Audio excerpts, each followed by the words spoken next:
Yeah, so let's talk about this story about Caitlin Clark. Caitlin Clark, who is this big female basketball star, really made a name for herself in college basketball, playing for the Iowa Hawkeyes. And now that she's about to enter the WNBA, everyone's talking about her seemingly unfair salary.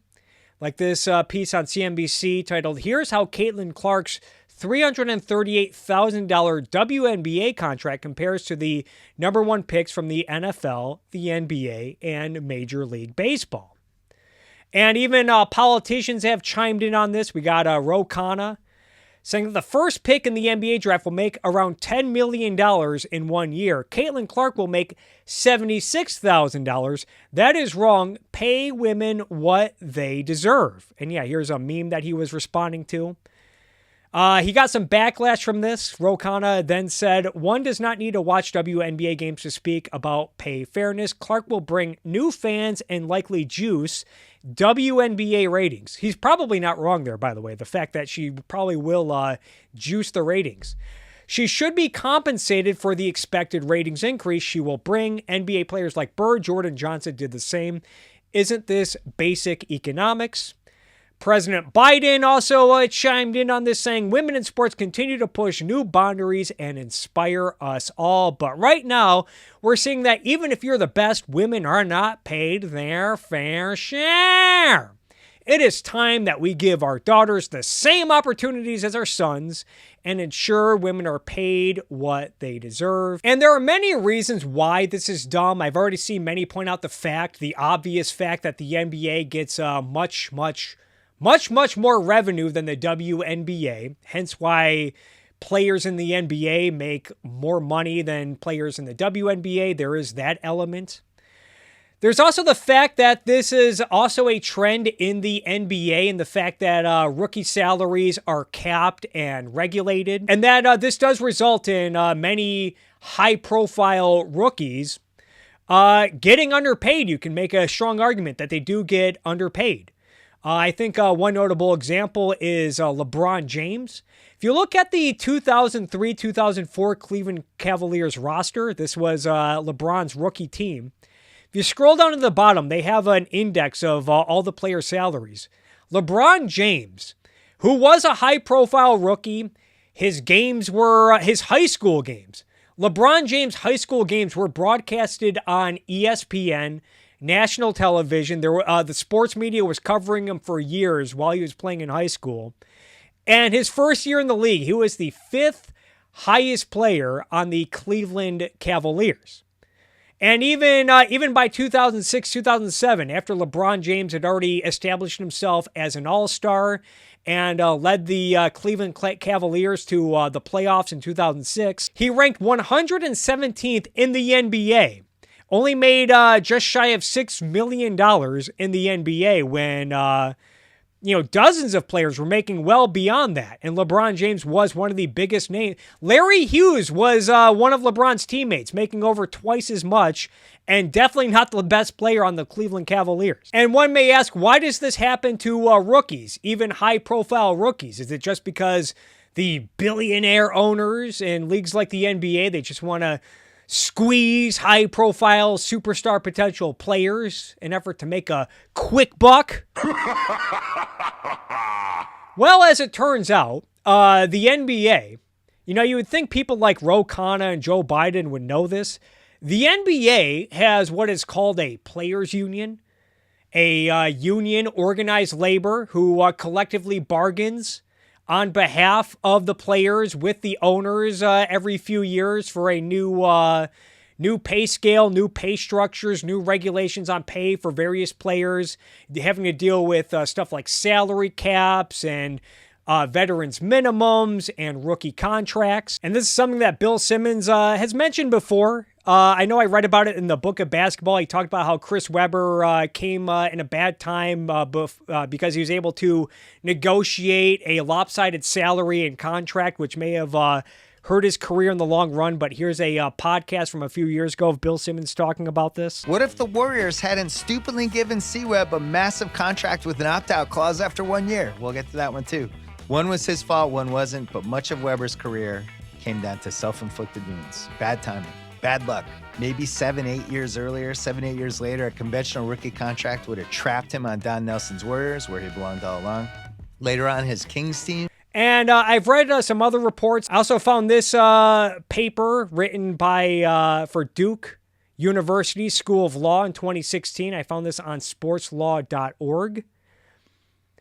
And it talks about how one impetus for the rookie contracts after 1995 was that veteran players were not liking that rookies were coming into the league and suddenly making all this money before they could prove themselves, saying that veterans became concerned that young and proven players signing large contracts would affect their job stability, and owners were hesitant to make long-term investments worth several $1 million on players who had yet to play a single NBA game. As part of the 1995 CBA negotiations the next year, the NBPA, led mostly by veteran players, agreed with the NBA and the owners to implement a rookie salary scale and other contract restrictions for newly drafted first-round picks. So it sounds like a reason why rookies, and it's not different in the WNBA either. I think also the NFL has certain restrictions on rookie contracts. But the WNBA also has a players' union that negotiates these sort of terms and conditions, and I imagine they do it for rookie contracts. Before the NBA started putting strict regulations and restrictions on rookie contracts, a lot of high-profile rookies were negotiating deals that were very risky for the owners. I mean, put aside the money, for those who don't watch a lot of sports, merely blowing a high draft pick on a player that does not pan out, making the wrong pick in of itself could be very crippling to your organization in the long term. Add to that the fact that you might have to pay some of these high-profile rookies tens, hundreds of millions of dollars, making a big investment in them, and they don't pan out. Maybe they get hurt, or they just don't pan out. They don't reach their superstar potential for whatever reason.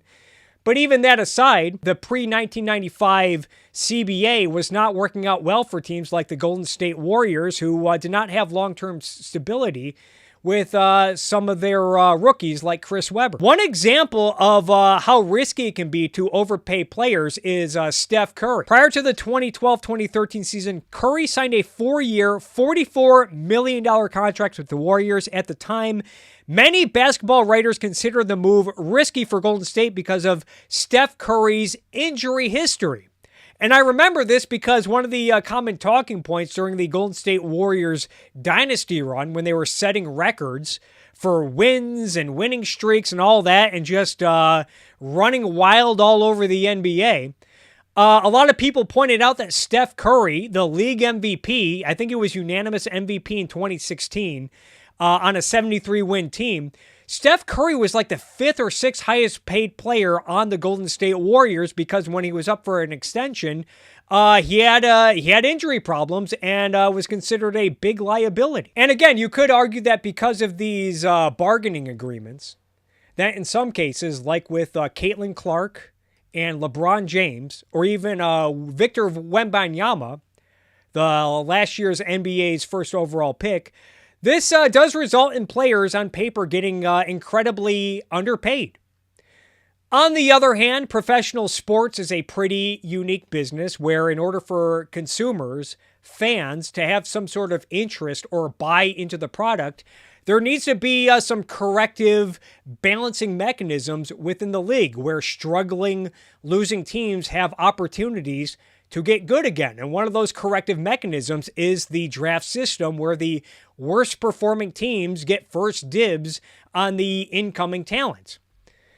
And you also got to ensure that these teams get a reasonable amount of time to develop their talent and build a competitive team around them without bankrupting their long-term prospects. And if you compromise the balance of competitiveness in professional sports, I think you do risk alienating consumers and fans and thus risk losing players like Caitlin Clark and LeBron James more money in the long run. And you would think a lot of these pro-union, pro-collective bargaining politicians like Ro Khanna and Joe Biden would know better, would respect the wishes of the players union in leagues like the WNBA. And I don't know if these current rookie contract terms are good or fair. You know, these things are not always easy to figure out. Maybe rookies deserve more money in the WNBA or even the NBA or the NFL. I think this is for the unions and the owners to figure out. And again, given the corrective mechanisms and trying to balance out the league, these are not always easy decisions to make. Either way, with all these complaints about Caitlin Clark, I think they're a bunch of hogwash. And I'm sure Caitlin Clark will more than make up for it with endorsement deals, much like LeBron James did during his first rookie contract when he was making millions of dollars with companies like Nike and Sprite.